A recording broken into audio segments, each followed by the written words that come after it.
Please rise for the invocation by Pastor Ken Sharp of High Point Pentecostal, followed by the Pledge of Allegiance.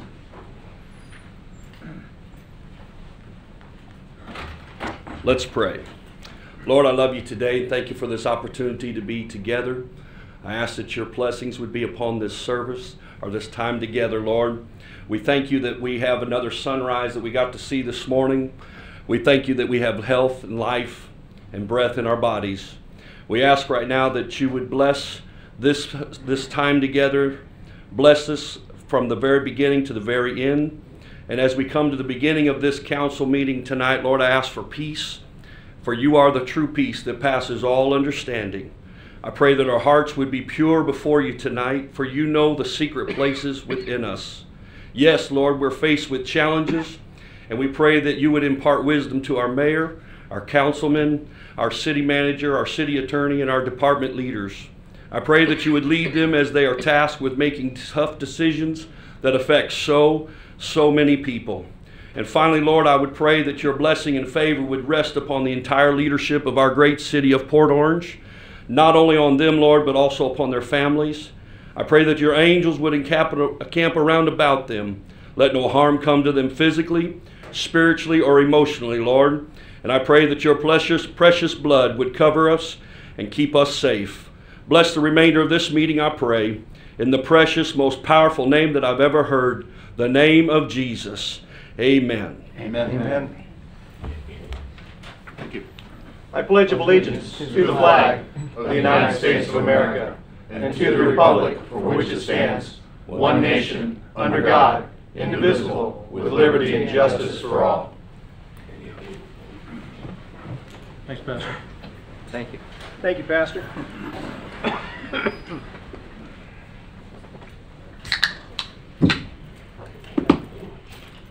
Will the clerk call the roll? Councilman Ford? Here. Councilman Tremont? Here. Councilman Bastian? Here. Vice Mayor Stiltner? Here. Mayor Burnett? Here. Public comments on consent agenda items only. There being none. Agenda approval. Move to approve the consent agenda. Second. We have a motion and a second to approve the agenda as presented. Call the roll. Councilman Ford? Yes. Councilman Tremont? Yes. Councilman Bastian? Yes. Vice Mayor Stiltner? Yes. Mayor Burnett? Yes. That brings us to citizen participation. Jerry Harris.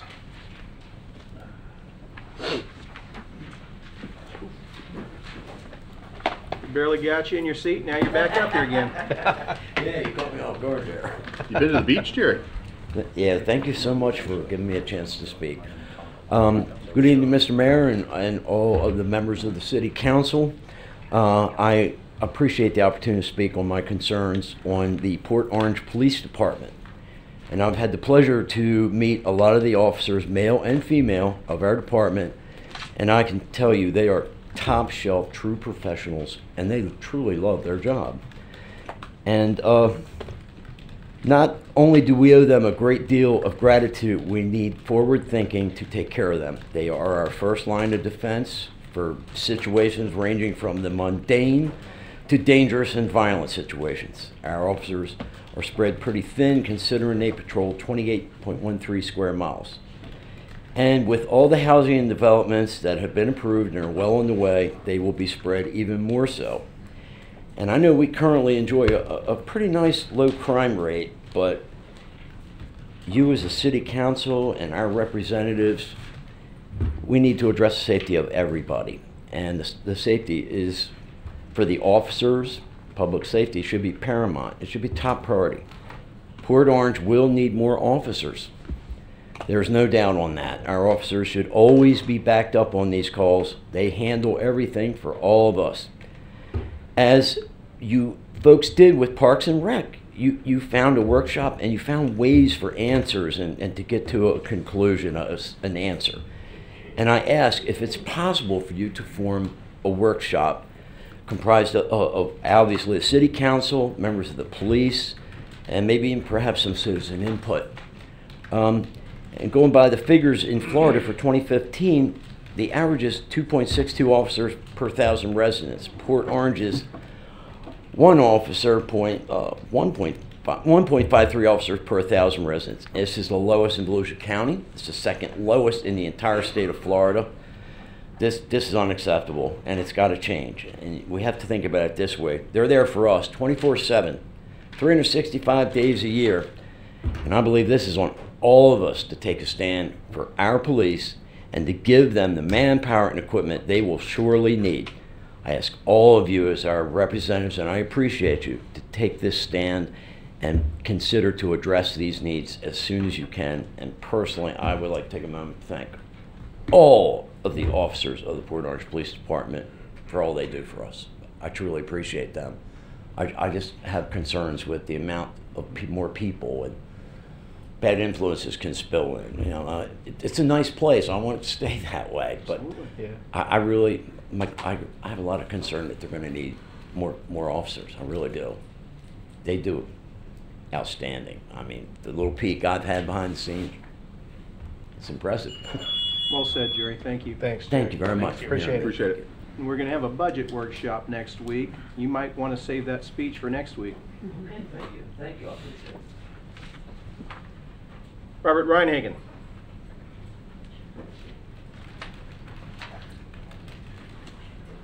Mayor, council members, Robert Reinhagen, 1425 Dexter Drive, North. I wanted to speak again with regard to the Yorktown extension. Since our last time I spoke, I have spoken to some of the people at the Oak Brook development in the area near the Yorktown and the school, the Horizon Elementary School. And I got another 15, 16 signatures. But as I talked to these people, the more I talked to them, the more I became convinced that, as the city manager said, a decision hasn't been made yet. And so all the more reason to get the residents involved now, before a decision is made, so that they can feel like they had input into the decision. And to be honest, I feel that it's a council decision about having a town hall meeting. And it's not the city manager's decision. And you can just go ahead and direct him to hold it if you want to. And I thank you very much. Thank you. Appreciate it. Thank you, Robert. Is it Jocks Rippey? Thank you. Mhm. I have an issue. It's a code enforcement officer who has been harassing me since the hurricanes.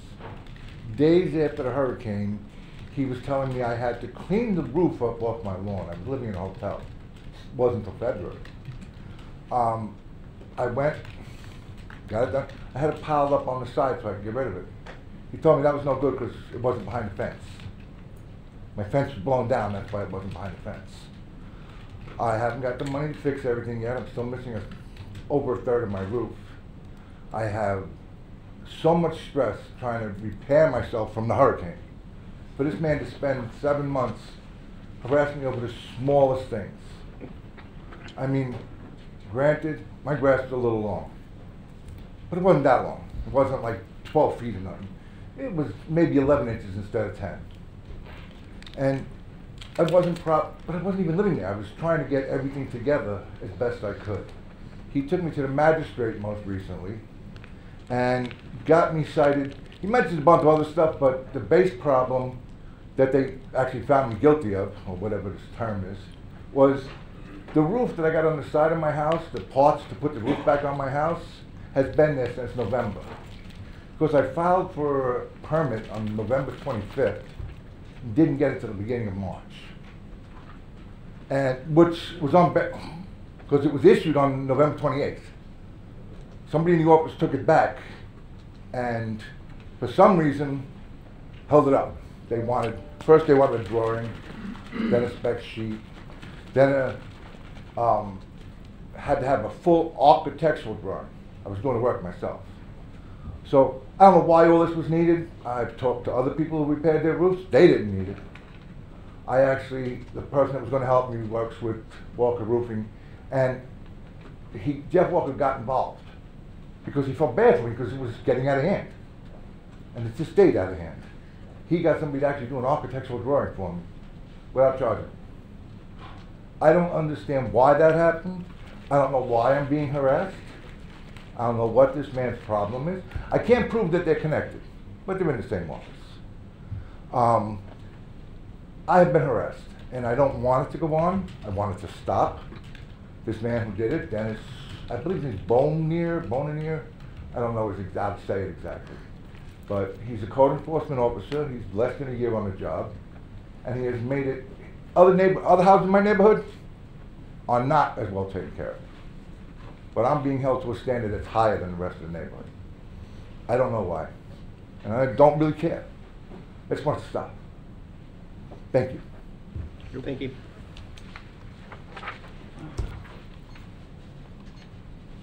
Rita Lombardi.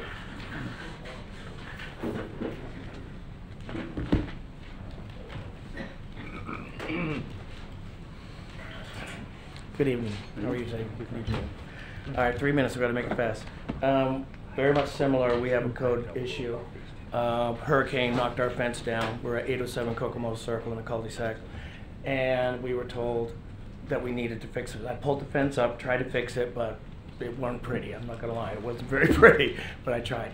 So they said it had to be either repaired, removed, or if you remove it and later replace it, we'd need a permit. So it took a while. FEMA wouldn't cover it, insurance wouldn't cover it, so we had to save the money to replace it ourselves. We got the materials. Me, a friend of mine, and a post hole digger got to work on it, and we repaired the fence. As far as I was concerned, we repaired the fence because we left some original pieces in there. It wasn't a complete, replacement, and I had pictures to show that. However, a code enforcement officer came up with a notice in our door saying we didn't apply for a permit. We left messages. To this day, they've never returned our phone calls. So we came here, and the ladies upstairs will apply for the permit. So fine. I mean, we just want to make things right. We want the city of Port Orange to be happy. We wanted to be happy. Well, I mean, it was an eyesore. So let's fix this. So we did. She said it's going to take about 10 days or more for the permit to get approved, and we'll call you when it's ready. She called us. It was a $40 permit. She called us, said the permit was approved. Bring the $540 down, and you can pick it up. $540? Why? Well, because it's a $500 fine on this permit. So she said, well, you can see a special magistrate about it, which we did about a week ago. And she presented her case. She said there's two things. It's either double the permit price or the whichever is greater. I said, well, if you have a choice, why did you pick the higher? She goes, we're required to. She has to go with the higher amount, and she can't change it. And the magistrate says, well, it's not in my jurisdiction. I don't have the ability to make that decision. That's your decision to make.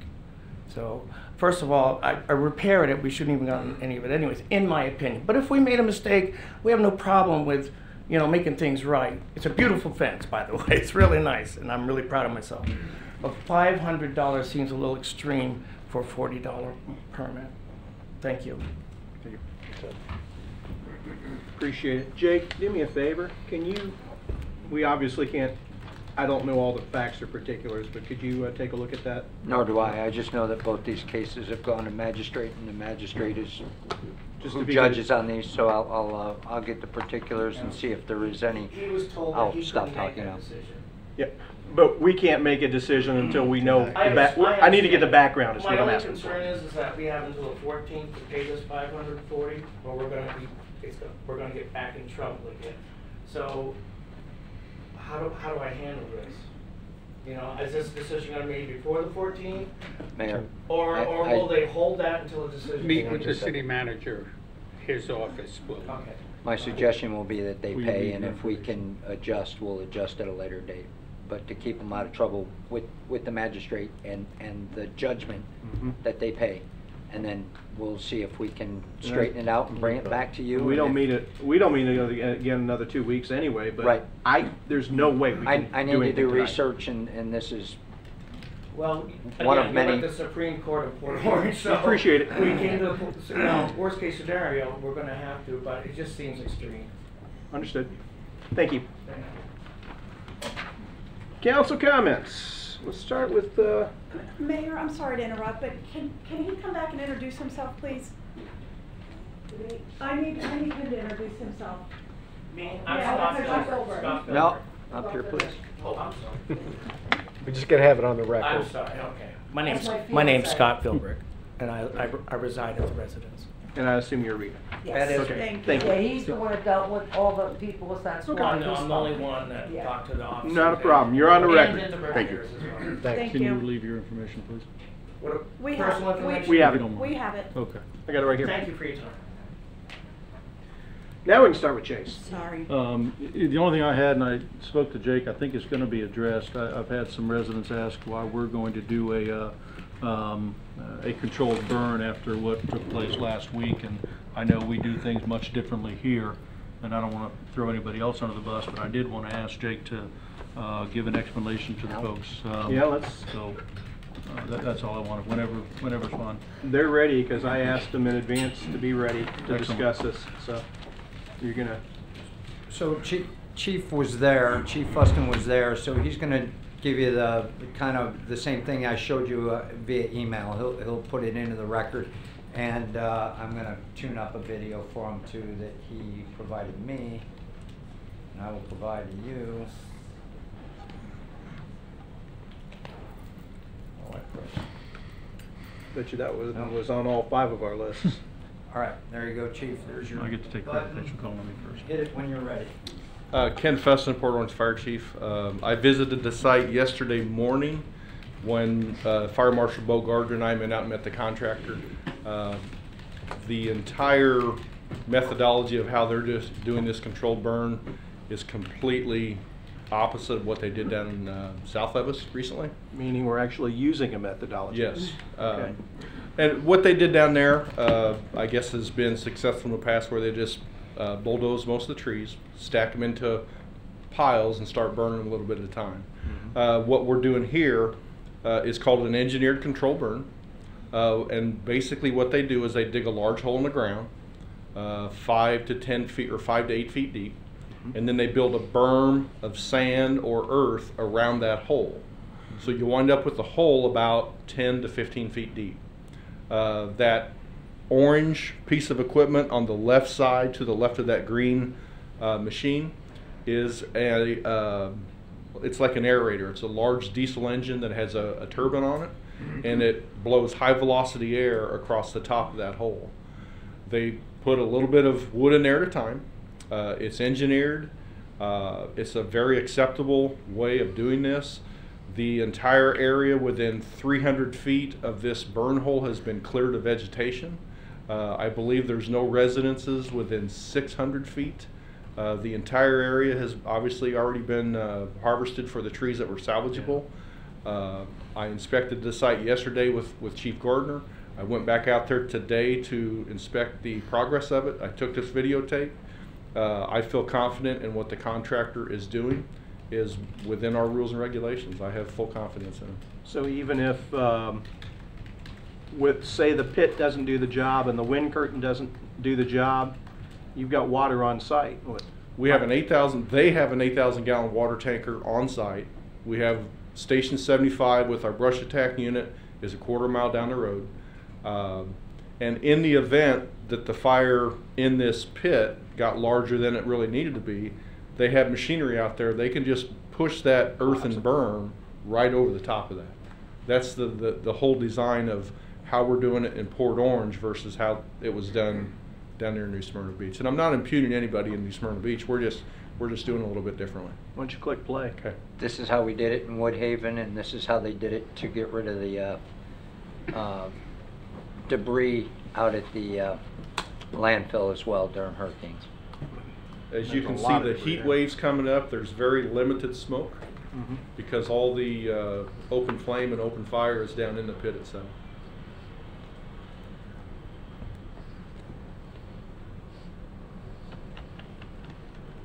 Appreciate you and Chief Gardner being all over this. Chief, what was the difference their flames were so much higher. They didn't and dig holes. They were burning these You know what, piles. they just to burned the piles like that. accurately answer that, I'm not sure what they were doing down there. I know this is what we're doing here.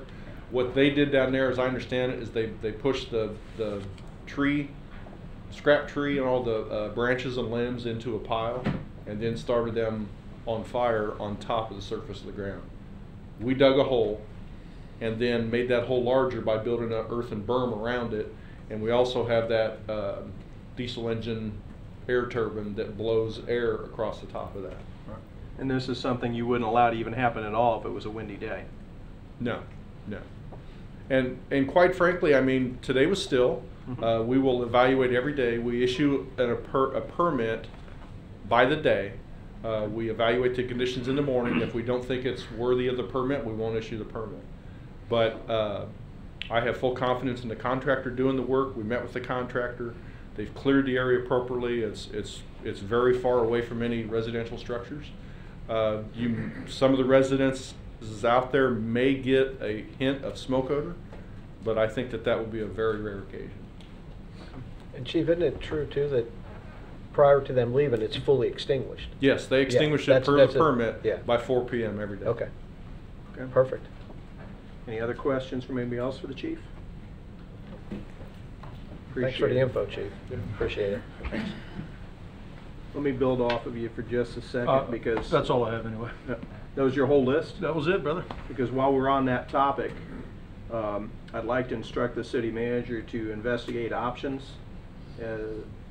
We expended a lot of resources in police and fire and the like while that fire burned, and a lot of traffic was routed off the interstate wickedly through our city. Last week's, yes, Yeah, sir. And I'd like you to explore what options we and our partners who have expended a lot of options to fight this fire to recover some damages, whatever we can recover.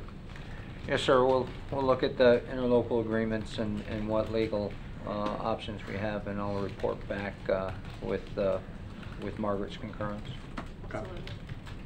Bob? Yeah. Let me continue on the burn.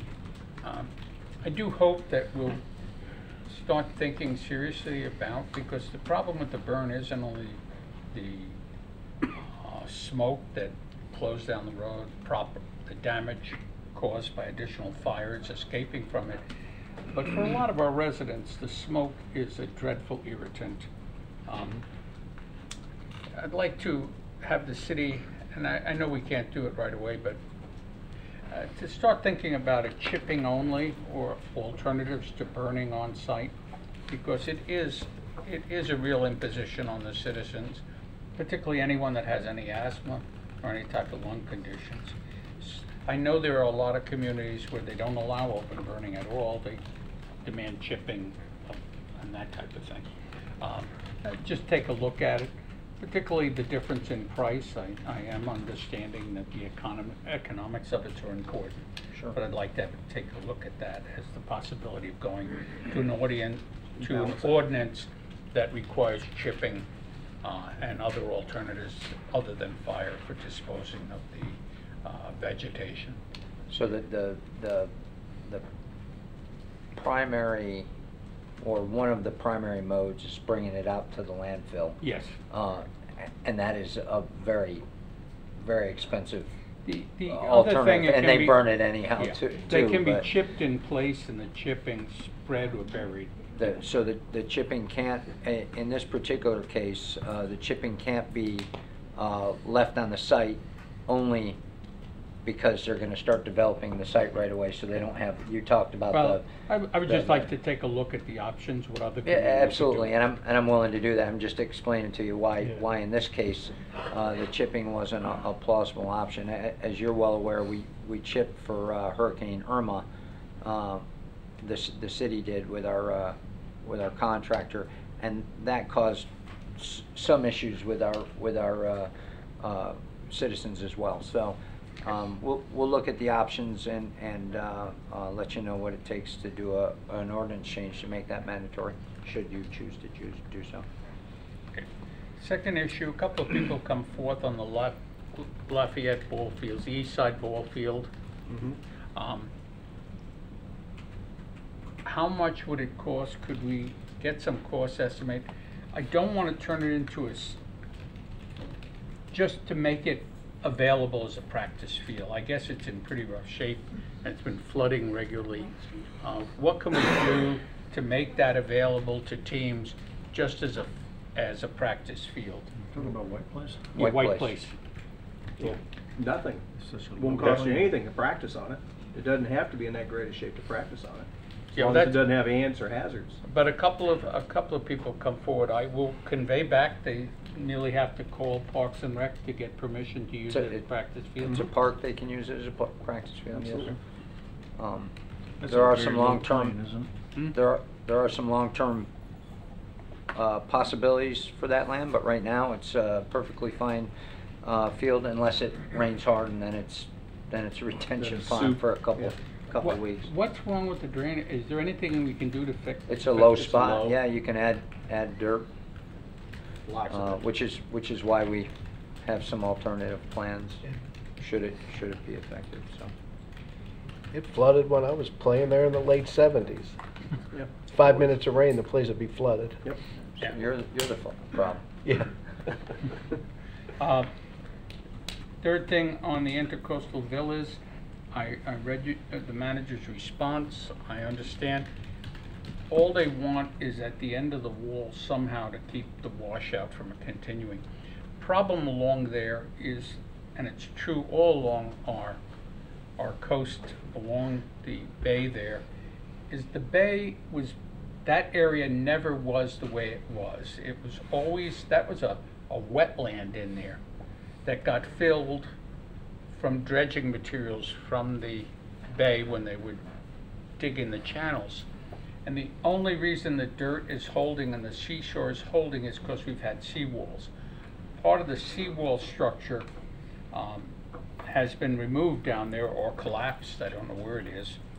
And what's going to happen along part of our park that doesn't, and along up to the wall where Intercoastal Villas is, as the water washes in, particularly during storms, northeasters, or hurricanes, gradually nature will seek to reacquire that land. It will gradually lower, and someday, if left to nature, it will become a wetland again, a periodic wetland, and probably have reeds and the like in it. So I think the Intercoastal Village concern is realistic. It's not going to happen right away, but if we don't somehow block the edge of their wall there, the water's going to wash around behind it, and I think that's their concern. The water's going to wash behind the wall and erode the dirt, and it's already doing that to some extent. So it's just a small fix, about 2 to 3 but it's foot. on their property. No, it's on our property. I believe the wall is the end of their property, and we have to determine that. They seem to believe that from the wall to the fence is the city's property at the edge of the wall. So that's what all we're talking about, a little area to keep the washout from going on, or, you know, they may have to, if the city's not agreeable, they may have to take their own action to kind of stop the erosion. But I would urge us to, in the long run, take a look at that end of the park, because if we don't do something, it's going to gradually erode. As you're well aware, because sounds like you've been there, the coquina that was put there. Yeah, there is a low wall that is already trapping sand, but it's going to have to be higher. That wall will have to be higher, or moved inland a little to keep the erosion from going further and further inland. That's all. It's a narrow area, about 100, 150 foot.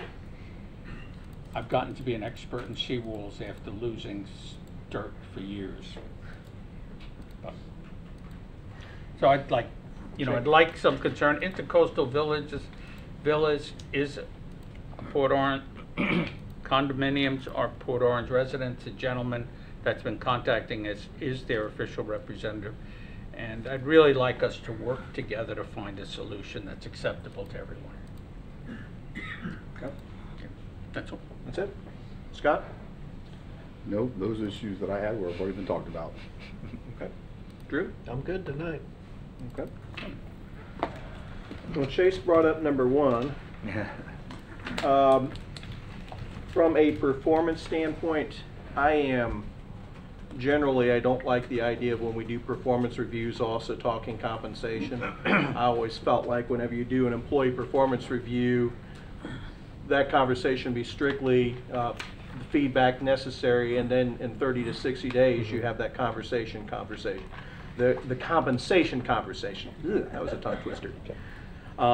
With that in mind, last year we had all 3 labor contracts open, and I did not feel that it was comfortable to have a compensation conversation for our 2 charter employees, the attorney or the manager at all. That being said, we've just reviewed the manager. I think it would be appropriate if we had a conversation on the next agenda about wage adjustments for the manager and the attorney. You guys amenable to that? So that'd be the 17th? If Jake can get it on the agenda for the 17th. Why don't we wait till after the budget? Just joking. Just joking. Then we're going to do it before the budget. You do it after the budget, it'll never happen. That's why you have the conversation. We need to do it sooner rather than later. We need to have the talk anyways, sooner rather than later. So. Can we Not fit to it mention on that a there was agenda? money in the budget to do this. So. For the attorney, sir, I did not. And we're going to have a conversation for you as well. Well, and you might have just made it easy for us to say zero, but we're still going to have the conversation. Jake, something that you and I talked a little bit about a couple of weeks ago. I'd like us to work on a public education program along the lines of Port Orange Pride, because the one citizen that has been bugging me about city litter is absolutely correct. And I know we as city employees, in Public Works, I don't care what department, we take a lot of pride and we pick up a lot of things, but it bugs me when I'm seeing people throwing cigarette butts out their windows at intersections because they think an intersection's an ashtray, or bags flying out the windows. It's well, if we can pick up all the garbage we want, but if people are still throwing it out the window, we're not stopping the problem at the source. Yeah. If you fixed the lights and we didn't wait there that long, we wouldn't be throwing away our. That's it. Right. No, the lights change faster. Christine's already, Martindale, our PIO, is already working on that. We'll get you a few options, and I think the lady that had commented on it actually walks around with a bag and one of those picker-upper things, and God bless the she's people picking that up do that. garbage. Yeah, I see it happen all the time. So my hat's off to those citizens. But Absolutely. yes, we'll keep something going and find a cool hashtag or whatever it is that you have to do to get stuff like that moving. But we'll get the city motivated. Yep. Just wanted to make note that the elected officials roundtable meeting for April has been canceled, and May 1st the county council is going to take up the half-cent initiative, which was passed in all 16 municipalities, requesting that it be put on the ballot for the citizens to vote on. So May 1st the county is going to take that on, and then we will have our regular meeting in May. Wanted to make everybody aware, as council is aware, that next Tuesday we're having a budget workshop beginning at 5 p.m. We'll see what Jake comes up for pizza or whatever food, pizza or whatever food he wants, pizza for the break. But just want to make everybody aware that the budget workshop is next Tuesday at 5 p.m. and it is going to occur at Lakeside. Yes. At Lakeside, and I'll give you guys a few options for what you might want for dinner. Pizza. No hints.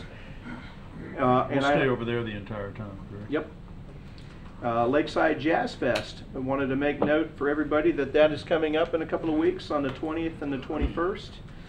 That is one of the best events of the year. 2-day event right here at City Center, and I look forward to it every year. Just make sure you guys have that on your calendars. You will enjoy the heck out of that. And the last thing I had, Jake, we spoke earlier. Can you just give us an update on Dunlawton streetlights? where we are with the lab agreements and everything? Yeah, we're wrapping those up. We've turned in all the paperwork, and I believe, I don't think I have a Tim here, but I believe we're going out to bid pretty soon if we haven't already on those. And then we'll proceed. As you well know, it's been delayed. I think that was the first thing that came out of Councilman Bastian's mouth when I got here 3 years ago. Yet here we are still battling with it. FDOT has changed the requirements for what kind of lights can go there about 4 different times. It's only to be beat by FEMA as far as changing the game field for us. So we're wrapping that up now, and you should see some lights here in the next 18 months. Energy efficient, LED. Energy efficient. We're working with FPL to do LED throughout the city. So any city-owned lights will be LED, I would imagine, in the next 24 to 36 months, maybe sooner. I think once they start, they go pretty quick. And then we're looking at also the city, like the lights inside the city that aren't attached to streets either, that FPL can help us with. And those are, which we're still waiting for the other piece of information, but it's either cost neutral, savings, or if we want the really nice looking lights, might cost us a little bit of money, but it's virtually free to change them out. So we're pretty excited about that, as well as the street lights on Dunlop. Okay. Special awards reports, recognition, proclamations. Item 11, Water Conservation Month proclamation. Whereas water is a basic and essential need of every living creature, and whereas the state of Florida, St. John's Water Management District, and the city of Port Orange are working together to increase awareness about the importance of water conservation, and whereas the city of Port Orange and the state of Florida have designated April, typically a dry month when water demands are most acute, as Florida's Water Conservation Month to educate citizens about how they can help save Florida's precious water resources, and whereas every business, industry, school, and citizen can make a difference by conserving water and thus promote a healthy economy and community. Now, therefore, I, Donald O. Burnett, Mayor of the City of Port Orange, Florida, do hereby proclaim the month of April as Water Conservation Month in the City of Port Orange and call upon all residents and businesses to protect our precious resources by practicing water-saving measures and becoming more aware of the need to save water. And with my signature and date, it is so declared. Did you get your picture? I'm gonna get it out. Okay. Environmental Advisory Board update? Good evening, everyone. Good evening. Hey, John. Hey, John. Hey, John. John Macaluso, Chairperson of the Environmental Advisory Board. I just want to bring you up to date on the last meeting we had, which was February 26th. The old House Bill 521 was still kicking around a little bit for discussion. And if you're all aware of that, that was the bill that gave the state oversight on certain types of tree and vegetation trimming or removal. The purpose we had it back on the table was just to discuss it, to make sure that everybody on the EAB understood what it was, what the council stand on, official stand on it was, and where it stood at the state. We'll put that hopefully just to bed and let that lie. We also discussed the tree ordinance. We've been reviewing that and we've been updating that. We've finished our review, submitted our comments and recommendations to the staff. We do expect, based on my expectations, we do expect to have something firm to you by September, as promised in the my last update. We have an Earth Day and an Arbor Day celebration coming up. Everyone's invited. April 22nd, Riverwalk Park from 9 to 2. We'll be giving away the small little saplings to be planted. Come up and get yourself 1 or 2 or however you like to plant. And bring it on home and get yourself a nice tree growing. What is that date again? That's April 22nd from 9 to 2 over at the park. Sunday. It's a Sunday, yes. Derek Lamontagne has been instrumental in setting this up over the last few months. Give him some credit working with the Parks and Recreation Board. I do want to make a comment on the FPL statements that were just made regarding the LED lighting. I attended that meeting, and based on FPL's estimate, by using LEDs, it would it would be the equivalent, an emissions reduction of taking about 153 cars off the road.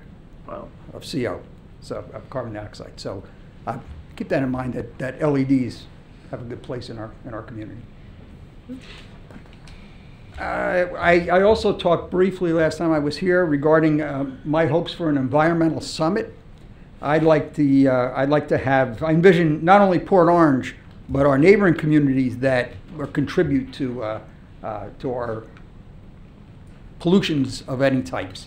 I'd like to have a summit put together with the neighboring communities, some industry in the area that have gone the extra mile to get some emissions reductions. And it's very easy to find that. You just have to look on the internet, and you can see what companies in the area have actually put a program together to reduce emissions, whether it's air, water.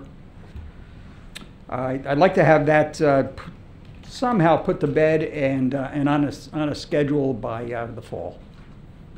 So if you have any ideas, any comments, any questions on that, please give me a yell directly. We did not meet in March. We're still discussing options to meet more frequently. Our next scheduled meeting is Tuesday, April 24th at 5:15 here. I've invited Dr. Katie Tripp to present on the Harbor Oaks project, to give the EAB an update on everything that has gone there, and to see the progress. Harbor Oaks, speaking of Harbor Oaks, they have a tree planting event in conjunction with the Port Orange and South Daytona Rotary, and they're looking for volunteers to help plant trees. And this is on Saturday, April 14th. So if anyone's interested in that, please contact Katie Tripp directly. As I mention all the time, and I will continue to mention this, if you have any comments, questions, environmental concerns, or concerns of any type, please do not hesitate to bring it to our attention meeting. Questions, comments? Nothing tonight, John. Nope, Scott. Thanks, John. Thank Appreciate you. it. Thank you very much. Thanks, John, appreciate it. Golf Advisory Board update.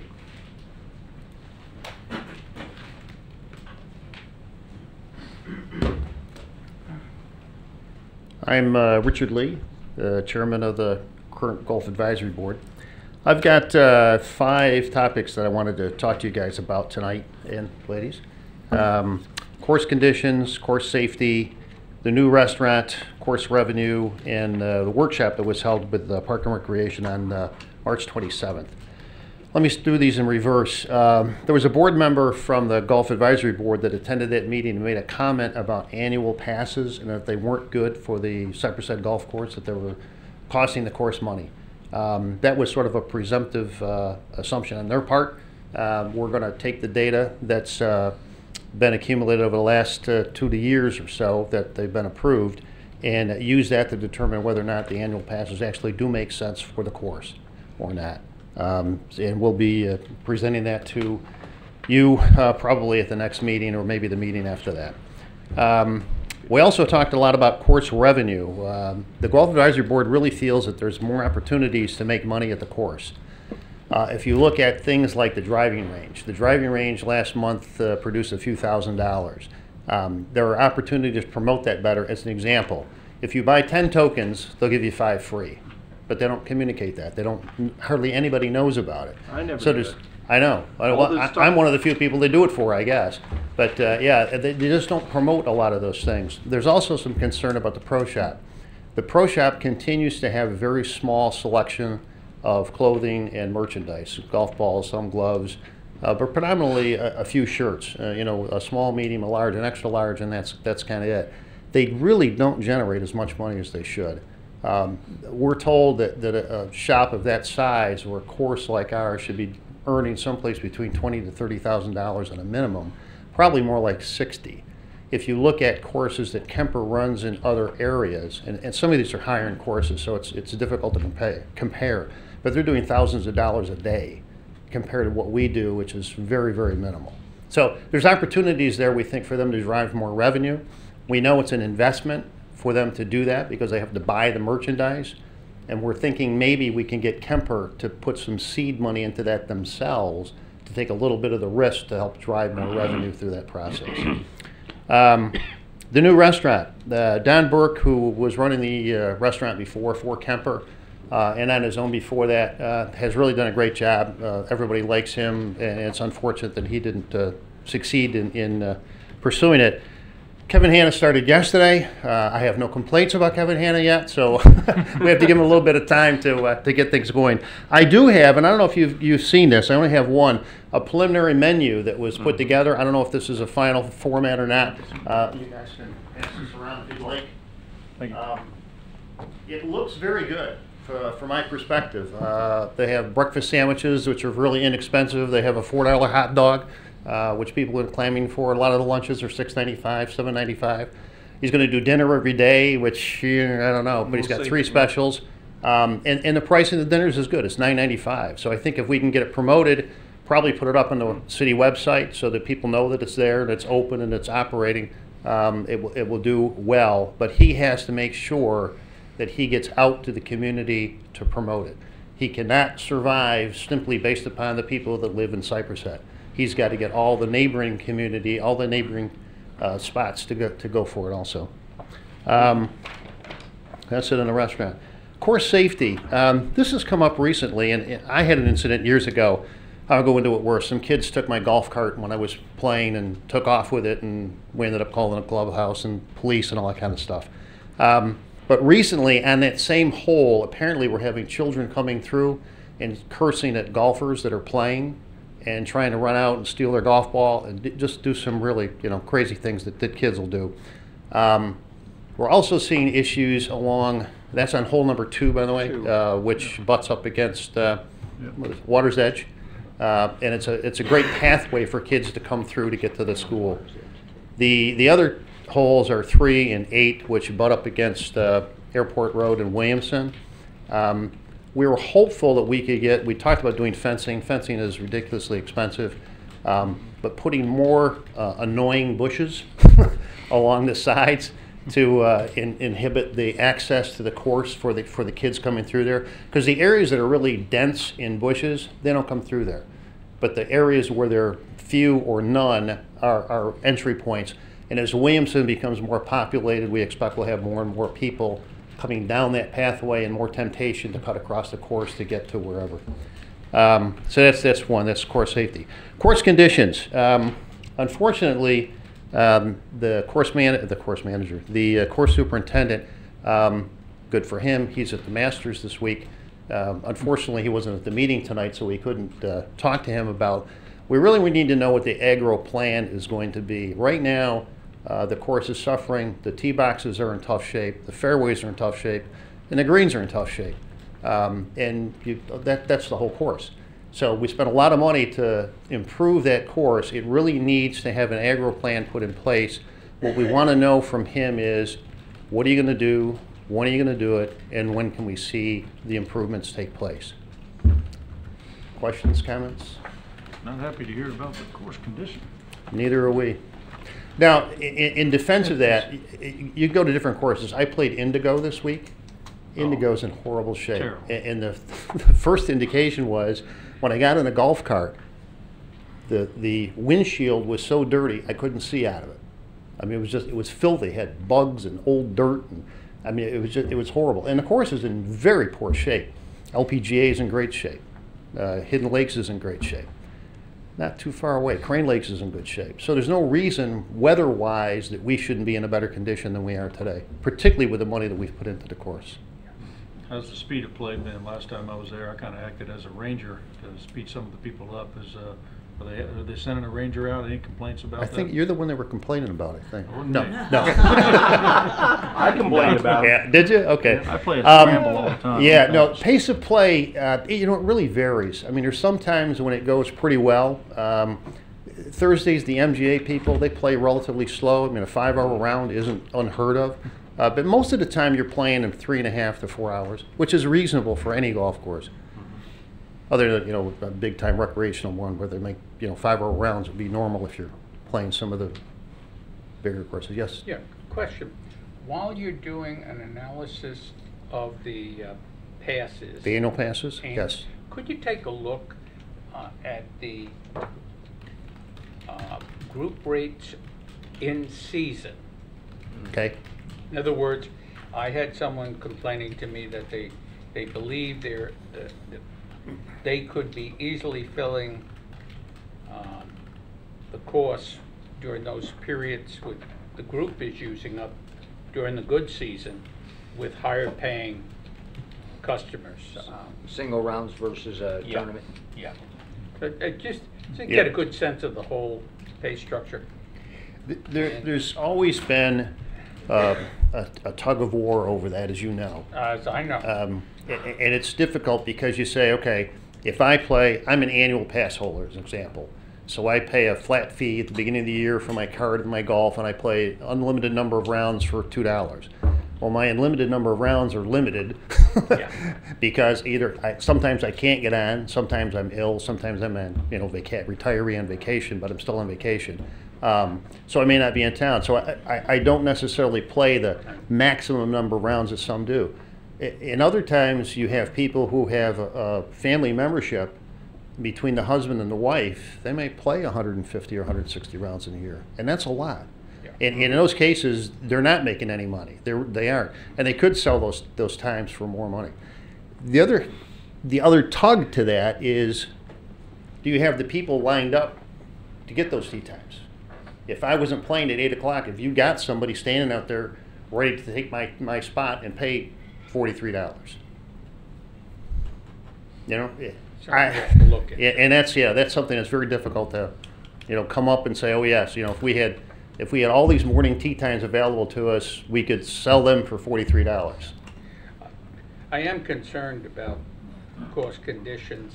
I guess we should inquire to Kemper what we can do to get coursing. Mr. Manager, would you sense that an inquiry to Kemper that we really need to take a look at the course conditions? I think absolutely. He'll be here in front of us in 2 weeks. Yeah, we give him a heads up. Bob comes to us every month. We can ask him any kind of questions we want, but it sounds like the golf board was going to do that today. I'm sure they'll do it next time. And, and Parks and Rec board, I don't think messes with it too much, but yes, sir, we can. Right. We were hopeful that the course superintendent was going to come. I asked Bob specifically to send somebody so we could talk about the annual plan. And unfortunately, we didn't have, no one was there from Kemper. Jake, when he comes in 2 weeks, ask him if he can bring the superintendent with him. Sure. Might as well get the straight poop from the horse's mouth. Yeah. We're sure it can be improved. I mean, it's not to the point that it can't be. It's just that something needs to be done. We'd like to know what that is that you're going to do. When pesticides, when fertilizer, one of those things going to happen. And sometimes there are things we don't know that they know. And exactly. If we don't ask, we don't know. Yeah, precisely. Okay. That it? Anything else? Appreciate you promoting the restaurant and stuff. I'd like to see them get off on a good foot. And I agree with you. I think it's got to be more than just the residents that live right there. You got to get the surrounding community. Yeah, he's gonna have to advertise. I mean, well, he is. Put something in the paper, flyers. Yeah, I mean, there's lots of things. And they sound like they're motivated to do that, and I'm sure he's very successful from his past. His other restaurant does really well. So I think they'll be fine. And he's got a lot of experience. And he's promoting the golf course. That's true. At his restaurant. That's right. One thing I like about him, he uses that golf course. He does. He plays there. Yeah. Just a comment about the pro shop stuff. Yes. Years ago, it was slap full of stuff, but they didn't sell it. And so I don't know what the secret is if they weren't putting the right kind of things. But when we inquired about that 4 years ago or whatever, a lot of the feedback that we were getting was that they just can't compete with the online market and the big retail stores now that have developed. There was a time where we didn't have the Dick's Sporting Goods and Sports Authorities, and so I don't know what the answer to that is. But I understand what you're saying. I mean, I can't imagine them not wanting to have merchandise in there that they have high confidence that it will sell. Well, I think I think it's what do you put in there. I mean, I know when for example, I sat on the board when we selected the last restaurant, and I had golfers living in a community like that who were upset because they didn't have $1.50 hot dogs on the menu. So I can't expect them to go in and buy a $30 or $40 golf shirt. You know what I mean? So I don't know where the balance is and what we need to put in there, but I know what you're saying, and I think it's definitely something. But if we don't ask the question, but what I don't want to see is either us or Kemper make another large investment in items that basically sit there, go out of style, go out of stock. Might be a whatever, you matter know. of making some tweaks and then building upon Well, that. what you do is I think you what take works. some measured risk, right? You try a few Yeah, things, you see right. how they move, and then you keep going from there. So if it's worked, so Yeah. good ideas. Our assumption, just to follow up on that, our assumption is that Kemper's in the position to know what the best practices are for a course like ours. Sure. And so they should be able to bring their expertise to Bob Duquette. And maybe it's a deficiency of Bob's, because maybe Bob isn't the best guy to be ordering shirts or looking at what kinds of things. But today they've got a $55 FootJoy shirt. Right. We're not a $55 shirt buying club. Maybe a $34.95 or a $39.95 because you got the Cypress Head logo would be available. But I'm banking on Kemper being the expert. They should know what they should market, how they should market it, and what kind of products they should have in there. So, agreed. Right. Richard, appreciate you. Thank Thanks you for your service too. Appreciate it. Brings us to item 14, resolution 18-6, as I scan to it.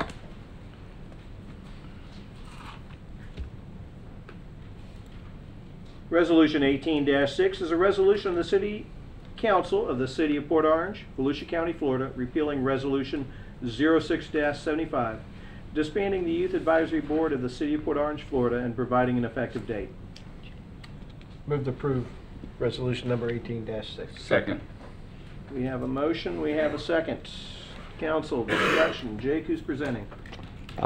Looks like Jake Johansson's presenting. Okay. Chase Mallard was going to present, but he probably couldn't get a quorum. The Youth Advisory Board, sir, we have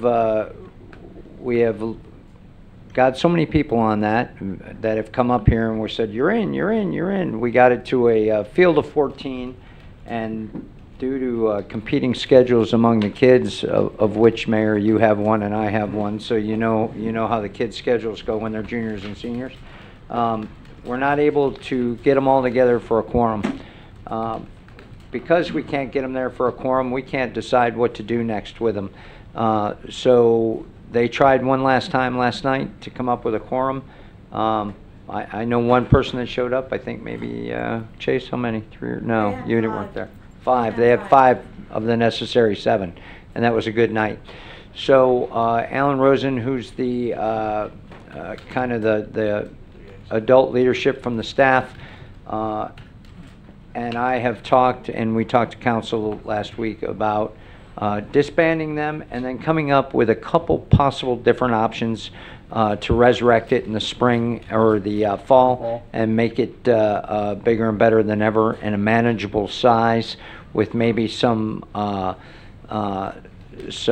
folks that are on it but aren't on it, kind of like ex officios, so they can be a voice, or there's so many options. It's not worth discussing tonight, but we're not trying to get rid of them. We think they're a valued part. We just need to kind of disband them and start again so we can, because we just can't get the quorum. Hit the reset button. Yeah, that's it. That's all it is. That's the problem, is the numbers. I mean, multiple times, we've been there and 7 kids show up, and that's a healthy number to have a meeting with, but it's not a quorum. Right. So you got to have a smaller number. Chase, questions, comments? It's your baby right now. No, that's my comment right there. I would do exactly this. Start over. When you've got 14 kids as busy as they are, and I have several of my own, to get them all to match up their schedules, that's a tall order. I know when they changed the meeting day from Tuesday to Monday, mine had that problem because he was on academic team on Mondays. And just, and there's no good night. It's just you got to choose one and move on. Council, any comments or questions? No. Anybody in the public like to speak to this? If not, call the roll. Councilman Ford. Yes. Councilman Tremont. Yes. Councilman Bastian. Yes. Vice Mayor Stiltner. Yes. Mayor Burnett. Yes, 5-0. Item 15 is the first reading of ordinance number 2018-4, increasing fire pension board terms to 4 years. An ordinance of the City of Port Orange, Volusia County, Florida, amending section 54-79A, relating to the Fire Pension Fund Board of Trustees term of office, providing for staggered terms of 4 years for each trustee, providing for conflicting ordinances, providing for severability, and providing for an effective date. Move to approve ordinance number 2018-4. Second. We have a motion, we have a second. This is an item that we discussed at length previously. Yeah, and we just did this a month or so ago for the police board. Right. Same rationale? Same. Yep. Questions, comments? Nope. Anyone in the public like to speak to this? There being none, call the roll. Councilman Ford. Yes. Councilman Tremont. Yes. Councilman Bastian. Yes. Vice Mayor Steltner. Yes. Mayor Burnett. Yes, 5-0. Item 16, fiscal year 2017 audit. Oh no, not you again. Zach. All right, the best time of the year. Zach Shalafor, partner, James Moore and Company CPAs. So we are here to discuss the audit for the fiscal year ended September 30th, 2017. First and foremost, would like to thank the council for the opportunity to continue working with the city, as well as to Tracy, Ream, and her staff for all of their hard work to help make sure that everything was completed on time. They were ready for us on the usual schedule of when we come out for the audit. Everything went very smoothly, as you will see in the summary of the results that we have to go over. So these financial statements that we have, those are management's financial statements. In that document, there are 4 reports that we issue related to the audit work that we performed. The first is a report on the financial statements, where we did issue an unmodified report, or unmodified opinion, excuse me, that your financial statements are fairly presented in all material respects. This is the best opinion that we can issue. It's essentially a clean opinion, or what you would want to see in this report. We also perform the audit in accordance with government auditing standards, and in doing that, if we have any internal control deficiencies that rise to the level of a material weakness or a significant deficiency, those would be reported in this report. There were no items that rose to that level of a comment. This was actually also the second consecutive year that there were no material weaknesses or significant deficiencies. Time out. Reported. Tracy Ream, stand up.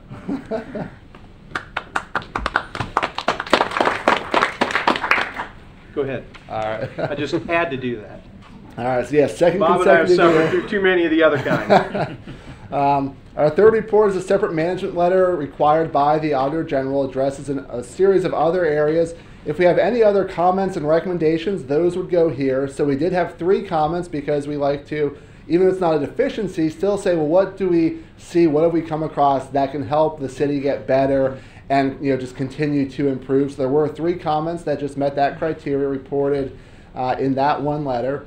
And then our 4th report is an examination report on the city's compliance with state statutes over investment policies.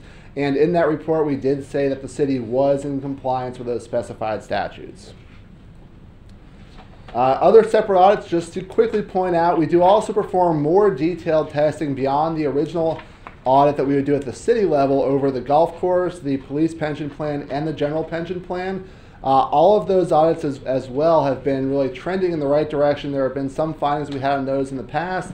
As you can see, very clean on those audits. There was just one other recommendation that we had on the general pension plan in working through that audit. So look a little bit about the numbers, because that's the part that we love the most. So looking at your general fund, being the primary operating fund of the city, we've got a 3-year trend of your fund balance, where you can see that the numbers as they're broken down into different classes over the last 3 years. Quick refresher of those different buckets that make up that $17.3 million in unassigned fund balance. The non-spendable, this is money's already out the door for inventory or prepaid, so you can't go spend it on something else, but you still have not actually recognized the related expense that money has been used for. Okay. Restricted money is anything that an external source says must be used for this purpose. So you can't go use it for another purpose or something else. There's nothing that meets the committed classification. And then the assigned and unassigned buckets, those are really what's available. And then with no restrictions. And then within that, the assigned is effectively what's earmarked. And looking at that assigned plus the unassigned fund balance, the GFOA, who issues the Certificate of Achievement for Excellence in Financial Reporting, they recommend a minimum of 2 months of reserves when you look at those fund balance classifications compared to what you spent or what your annual budget is. So to look at those numbers on the slide that's up there, you're at about 36%, so over that minimum, which when they talk about it as a minimum, it's kind of your plain Jane general purpose government. We've always said in the past that as a coastal community, it's probably wiser to be a little bit above that minimum given the risk we have of hurricanes, as we saw twice in fiscal year 17, both Matthew and Irma, while a year apart, they both did fall in fiscal year 17. So after really all of the financial impact from Hurricane Matthew, that reserve percentage, you're still at about 36%. So some of that is not yet cash. We're waiting on money from FEMA, as pretty much every local government is, so that's nothing unique to Port Orange. But even with the overall fund balance impact of the storms picking up the city's share that's not covered by FEMA or the state, you all are still slightly above that policy of a minimum of 30 to 35% that the council set a number of years back. To look at your business type funds, we look at your unrestricted net position, which is very much pretty much equates to the working capital if you looked at current assets, current liabilities in those funds. All of those funds generating a positive cash flow. Looking at the different trends, we see improvements across the board in all funds, some smaller than others. The golf course pretty flat. Looking at the numbers there, pretty much broke even from a cash flow operational standpoint. When we looked at last year to this year, there was a loss on the income statement, but that was really the non-cash depreciation that hit the books there. So that one pretty flat.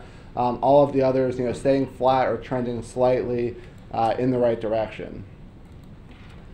Lastly, to talk about pensions, just to touch at a very high level, the most important fact as relates to the city's pensions is that the city is always making all of the required contributions, if not even a little bit more than those minimum required contributions. So there's absolutely no issues from that standpoint. That's where you kind of would have a concern if we could not say that. But the city has always been making the contributions, funding what you're required to.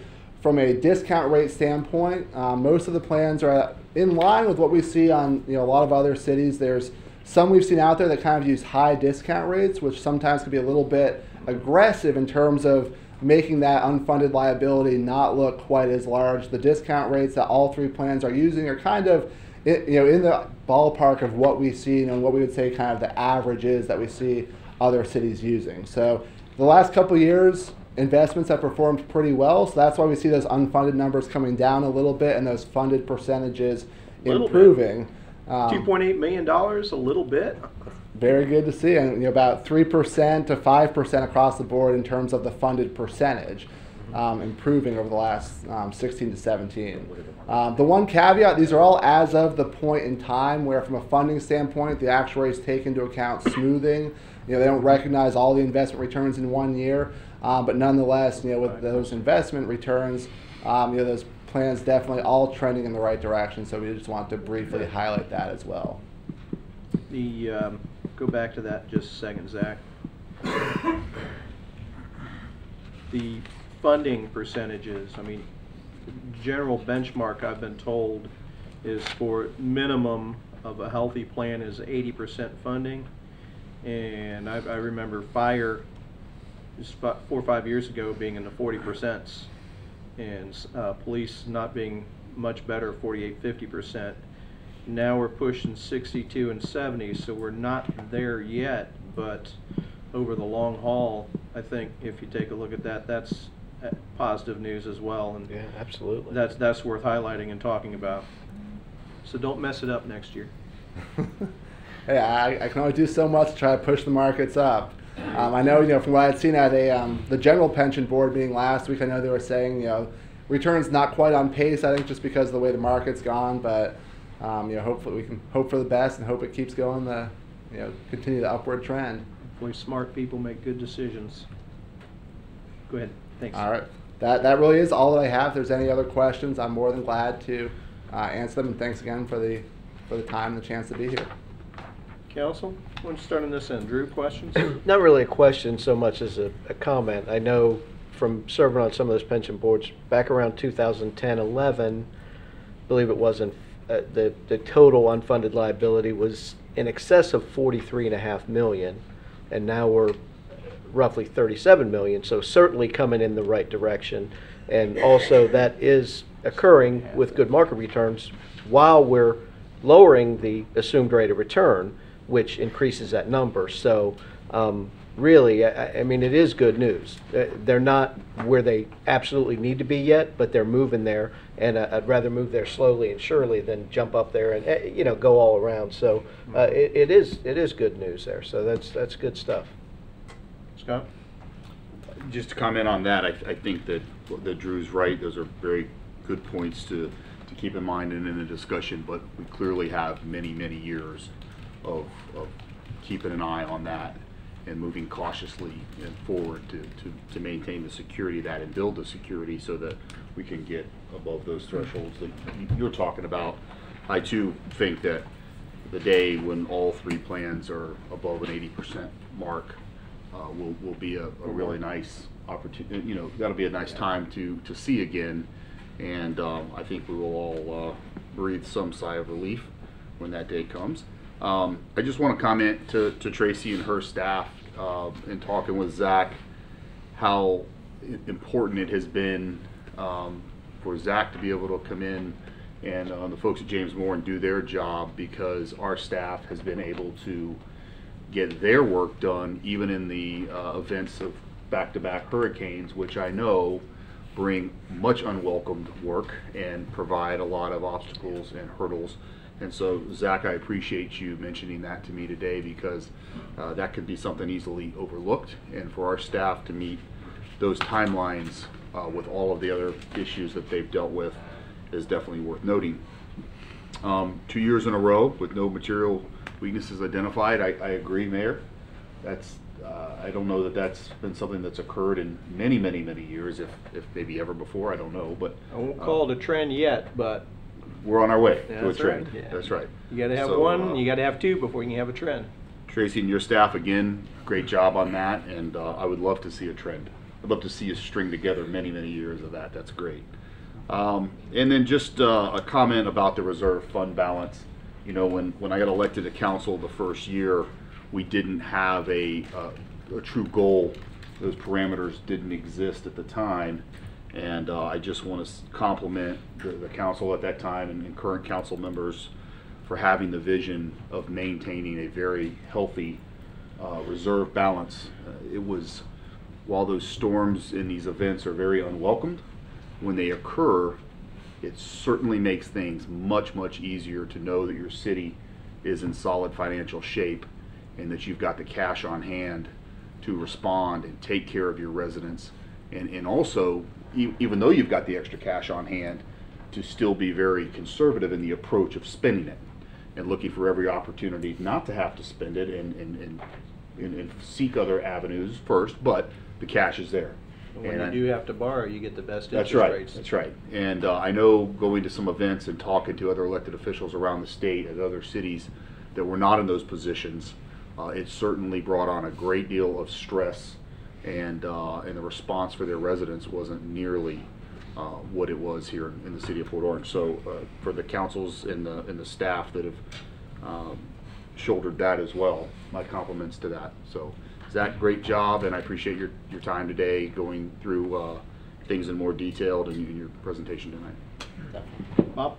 Yeah, and Zach, thank you. We each had an opportunity to meet privately, and so a ton of questions were asked and answered. Zach and I go back through a whole series of them, and this was probably the most positive meeting we've ever had. Things are certainly much better, and again, Tracy and her staff are to be congratulated. Things are much, well, they're where they should be professionally. I'm glad to see it. Our fund balance is decent. I'd rather our cash balance to be a little better, but nature has intervened, and I'm praying and we don't have a third hurricane in the near future before FEMA gets around to reimbursing us. So, but you know, glad to see it. And by the way, I want to compliment you all, because part of the Port Orange improvement and salvation as we've moved really into the positive area of finance is due to the assistance you all have provided to us. Thank you.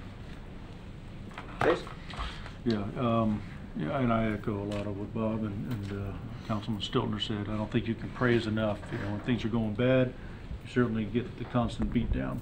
Things are going well, you deserve compliments. So Tracy and her staff, you know, phenomenal. I haven't been around as long as you guys have, but even in the short amount of time since I've been involved, I remember seeing some tough days and reading some interesting reports. So good to see where we are at. And Councilman Stiltner's correct. I've spoken to a lot of elected officials over the throughout the state. A lot of bonds are floated throughout this past fiscal year. So I like that we're in a good position. I think we're doing well on our liabilities. I like that we're overpaying. I never want to get in a situation where we're paying a minimum. And to your staff, and I'm glad you guys are Port Orange residents as well. You guys certainly have a stake in this, not just doing your job, but this is your tax dollars as well. So compliments to you and your staff as well. Thank you. When I look at a CAFR report, I want to know that the numbers are the numbers, and I want to be able to have faith what's in here, because this is the one document where transparency is an absolute must, without a doubt, because that's our nuts and bolts. And I'm just thinking about the first one that you did with Tracy, where she needed extra time and she was new and needed the progress we've made in 3 years turning that department around.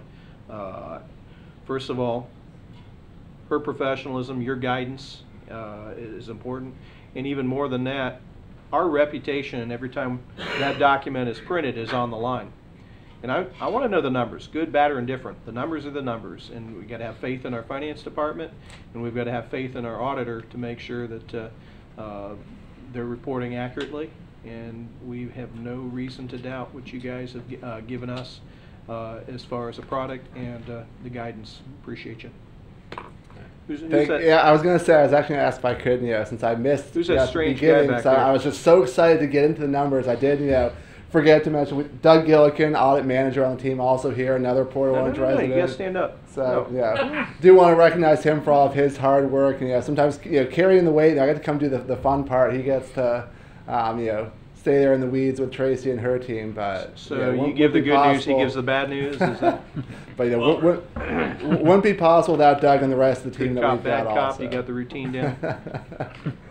Zach, appreciate you. All right, thank you Thanks all. a lot. Thanks, guys. Thanks, Doug. City attorney comments. No comments this evening. City manager comments. One comment, Mayor. Councilman Tremont asked the staff to look into a driveway apron issue for Mr. Liebert. He had complained that he may have been missed, and lo and behold, we believe he was too, so we're going to go back and look at that. That's in regards to the McDonald Road sidewalk project. We kind of missed his driveway. He's in a flag lot, and he just got overlooked. So we're going to go back and fix that problem. I just want to let everybody Still messy know that. down there. And we're still making progress, though. So, so that's all other than what I've sent you all emails on to keep you up to progress on the other citizen issues that the city's working on. Thank you, Jake. Yep. Thank you. City Council committee reports over to CTPO. Had a meeting, it was kind of brief. The call for projects Those are the best kind. The yearly call for projects is out. The annual report is available on their website, and things are going good up there. So I think I reported last time they had secured their lease at a reduced rate in the building, so they're in the same spot for at least the next 10 years. Okay. General employee pension general employees pension plan. Too many P's in that. What is wrong with me? More water. On the heels of Zach's comments earlier, I will just say that it would be great to have a few better months than February, and we'll just leave it at that. Okay. Fortunately, we have the long view. Hopefully. That's right. That's right. we're still in good shape, but it'd be nice to have some better months. Any other business come before us this evening? If not, we'll see you next week. Good night. Best ever, Robin? No, he's over in Orlando. No.